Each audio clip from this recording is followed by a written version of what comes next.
Hello ইয়ার ফ্যাম, কেমন আছো সবাই? আশা করি সবাই খুব ভালো আছো। ইভেন আমিও ভীষণ ভালো আছি। আমাদের আজকের গন্তব্য বেনারস। কেনাকাটি বাদে মাথাপিছু 4,000 টাকার বিনিময়ে 3 দিন এবং 2 রাত্রি কিভাবে বেনারস ঘুরলাম এবং কি খেলাম, কোথায় থাকলাম, পুরোটাই আজকে তোমাদের এই ভিডিওটির মাধ্যমে শেয়ার করতে চলেছি। তো বেশি কথা না বলে ভিডিওটি শুরু করা যাক। অলরেডি তোমরা ভিডিওতে দেখেই নিয়েছো, আমাদের ট্যুরে 2জন নতুন সদস্য যোগদান করেছেন। তারা আর কেউ নয়, তারা হলেন আমার শ্বশুর এবং শাশুড়ি। ট্রেন যেহেতু একদম রাইট টাইমে ছিল, তাই কোনো রকম অসুবিধা হয়নি। বারাণসী স্টেশনে নামা মাত্রই একজন অটো চালক এসেছিলেন আমাদের সাথে কথোপকথন করতে, এবং আমরা 100 টাকায় পুরো অটোটা রিজার্ভ করেই আমরা উঠে পড়েছিলাম। এবং আমাদের লোকেশন ছিল গোধুলিয়া চক। গোধুলিয়া চক মোড়েতে প্রচুর হোটেল রয়েছে, আগে থেকে বুক করে আসার কোনো প্রয়োজন নেই। তোমরা দিনের দিন এলেই ভীষণ সস্তায় তোমরা ভালো হোটেল পেয়ে যাবে।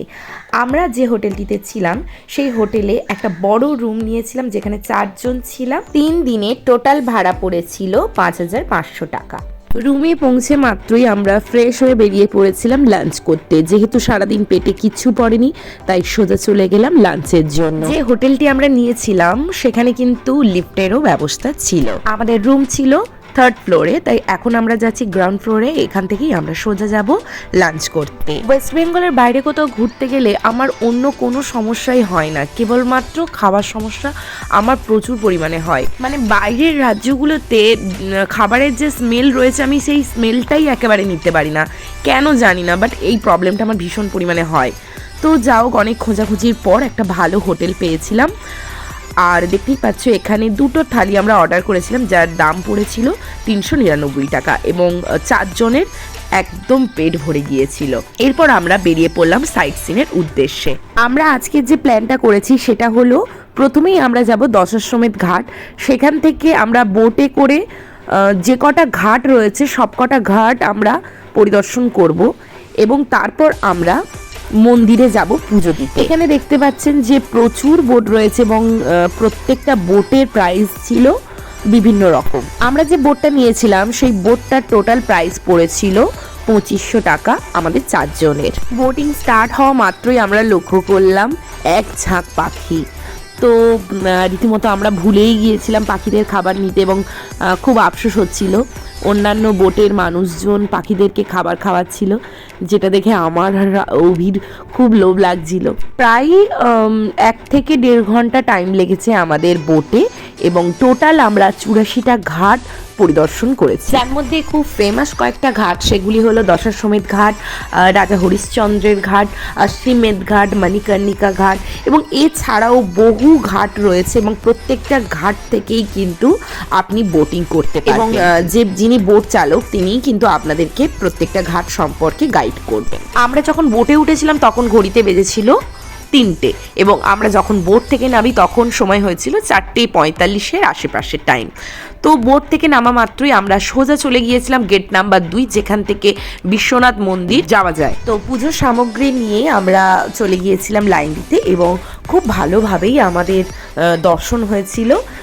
এবং আমরা ওখান থেকে বেরিয়ে, মানে বিশ্বনাথ মন্দির থেকে বেরিয়ে আবার চলে এসেছিলাম দশাশ্বমেধ ঘাট, কারণ আজকে সন্ধ্যায় আমরা আরতিটাও দেখে নেব, তার জন্য। সন্ধ্যে প্রায় হয়ে এসছে, তো দেখতেই পাচ্ছেন মানুষজন অলরেডি রেডি হয়ে গিয়েছে আরতি দেখার জন্য, এবং পূজারীরাও প্রস্তুত আরতি করার জন্য। তো এই যে দেখুন, আরতি শুরু হয়ে গিয়েছে।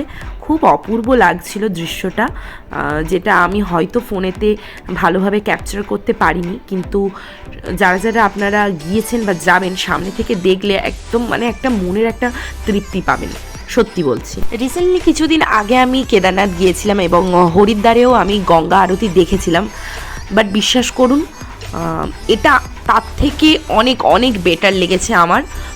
এদের টেকনিকটাই মানে একেবারে আলাদা, এবং আরতির শেষে যেটা সবাই মিলে বলে সেটা হলো নমঃ পার্বতী ফতে হর হর মহাদেব।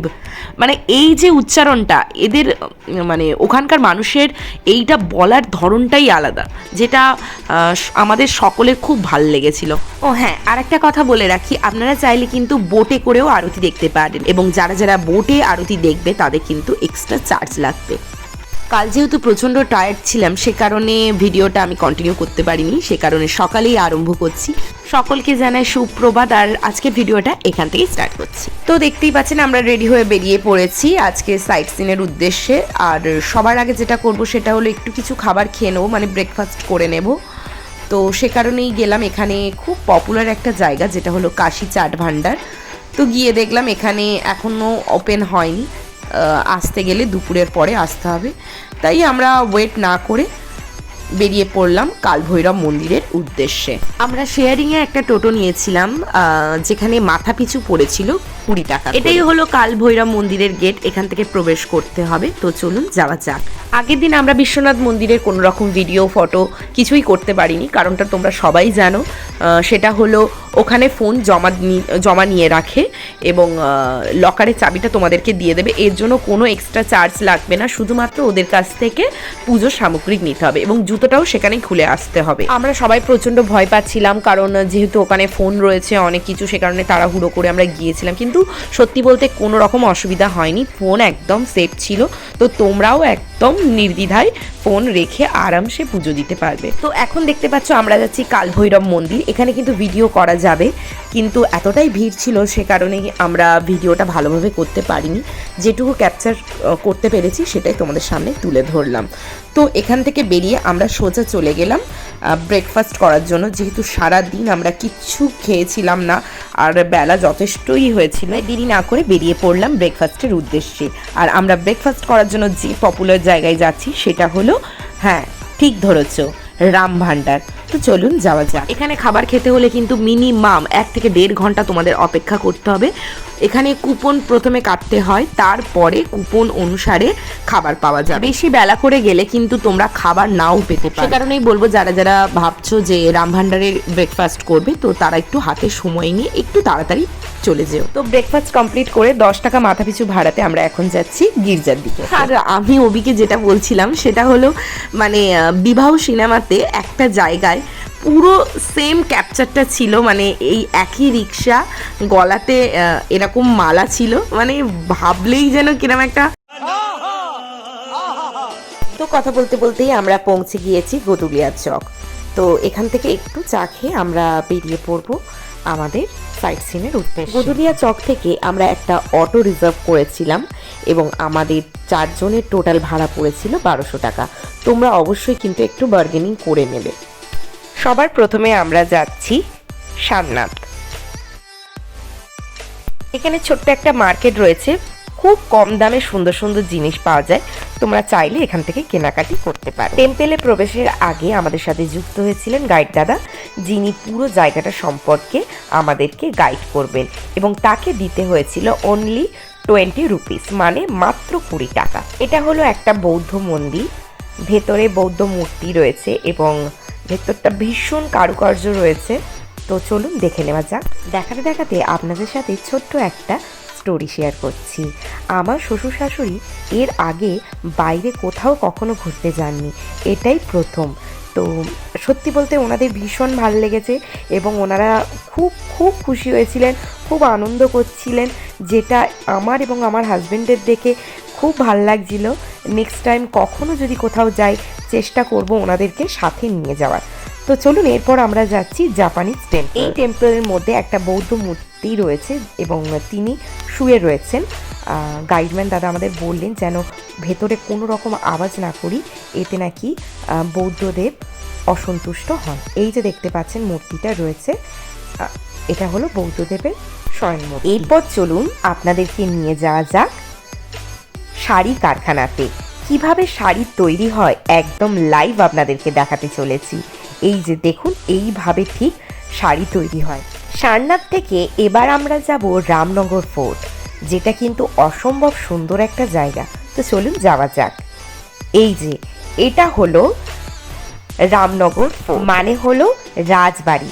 তো চলুন ভেতরটা দেখে নেওয়া যাক। প্রথমে যখন আপনারা এর ভেতরে ঢুকবেন তখন মনে হবে যে জায়গাটা একদম বেকার, কি আছে দেখার মতো তো কিছুই নেই। কিন্তু সবাইকে বলবো এর ভেতরে কিন্তু একটা মিউজিয়াম রয়েছে, যেখানে মাথা পিছু টিকিট প্রাইস রয়েছে 150 টাকা। আমি আপনাদেরকে সাজেস্ট করব দয়া করে টিকিটটা কাটুন এবং ভেতরে ঢুকুন, কারণ মিউজিয়ামের ভেতরে রয়েছে অনেক অসম্ভব সুন্দর সুন্দর জিনিস, নানান রকমের বন্দুক রয়েছে, সোনার বেনারসি থেকে শুরু করে অনেক অনেক কিছু। বেনারস আসার সব থেকে ভালো সময় হলো নভেম্বর টু ফেব্রুয়ারি। আমরা এসেছিলাম ফেব্রুয়ারির একদম শেষ উইকের দিকে। শীতের এত শেষে এসেও ঠান্ডা কিন্তু আমাদেরকে ছেড়ে যায়নি। এখানে টেম্পারেচার ছিল 16-17 এবং দুপুরে ভালো রোদ ওঠার কারণে আমরা খেয়েছিলাম লস্যি, যেটা কিন্তু বেনারসের আরও একটি ফেমাস খাবার। অবশ্যই কিন্তু ট্রাই করবেন, দাম মাত্র 40 টাকা। লস্যি খেয়ে মন ঠান্ডা করে এরপর চলে গেলাম আমরা কোথায়? কাশী বিশ্ববিদ্যালয়। বিশ্ববিদ্যালয় নয় তো, যেন একটা ছোটোখাটো রাজ্য। বাপরে বাপ, কি বিশাল বড় এরিয়া! আপনারা ভাবতেই পারবেন না যে এই বিশ্ববিদ্যালয়ের এরিয়াটা কতটা বড়।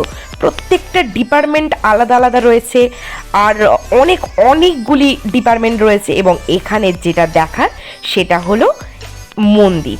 তো চলুন এখানের মন্দিরটা দেখে নেওয়া যাক। বিশ্ববিদ্যালয়ের এরিয়ার মতো মন্দিরের ভেতরের এরিয়াটাও ছিল বেশ অনেক বড়। এরকম বড় মন্দির আমার খুব পছন্দের, যার ভেতরটা অনেকটা ফাঁকা এবং চারিদিক দিয়ে রাস্তা রয়েছে। বেশ মজাদার একটা ব্যাপার। আমি তো ভেতরে ঢুকে রীতিমতো এই দিক দিয়ে ওই দিক দিয়ে ঠাকুরের মন্দিরগুলোকে চারিদিক দিয়ে দেখছিলাম। মাঝে মাঝে তো হারিয়ে যাচ্ছিলাম, কেউ আমাকে খুঁজেও পাচ্ছিল না। অনেকবার বাবা রেগে যাচ্ছিলেন। এভাবেই আমরা সবাই মিলে মন্দিরটা পরিদর্শন করেছিলাম। ভেতরে কিন্তু অনেক দেবতার মূর্তি রয়েছে। দেখুন মন্দিরের ওপর থেকে কি সুন্দর দেখতে লাগছে জায়গাটা। এরপর আমরা গিয়েছিলাম হনুমান মন্দির। এখানে কিন্তু কোনো রকম ভিডিও করতে দেয়নি, ফোন ওরা জমা নিয়ে নিয়েছিল। এরপর আমরা গিয়েছিলাম তুলসী মন্দির, যেখানে মন্দিরের গায়েতে লেখা ছিল পুরো রামায়ণের স্টোরিটা। ভেতরে কারুকার্য দেখার জন্য একটা জায়গা ছিল, যেখানে টিকিট কেটে প্রবেশ ছিল মাত্র 20 টাকা। বাড়িটা বেশ অন্ধকার হয়ে গিয়েছে, তো এরপর আমরা যাব সূর্য মন্দির, তারপর যাব হোটেলে। তো আনফর্চুনেটলি সূর্য মন্দির বন্ধ ছিল এবং এখানে ভোগ খাওয়ানো হচ্ছিল, যেখান থেকে আমরা সবাই ভোগ খেয়েছিলাম। তারপর আমরা বেরিয়ে গেলাম আমাদের হোটেলের রুমে। ঢুকে একটু ফ্রেশ হয়ে আবার বেরিয়ে পড়েছিলাম মার্কেটিংয়ের জন্য। টোটাল আমরা 12 থেকে 16টা শাড়ি কিনেছিলাম। ও হ্যাঁ, আরও একটা ফেমাস খাবার আমরা রাত্রেবেলা খেয়েছিলাম, সেটা হলো মালাই, মাত্র 40 টাকা। আর খেয়েছিলাম কাশী চাট ভান্ডারের টমেটো চাট। কি অপূর্ব খেতে, সেটা হয়তো আমি আপনাদেরকে বলে বোঝাতে পারবো না। অবশ্যই কিন্তু ট্রাই করবো। এরপর রুমে গিয়ে আমাদের ব্যাগ প্যাক করতে হবে, কারণ কাল সকালে রয়েছে আমাদের ট্রেন।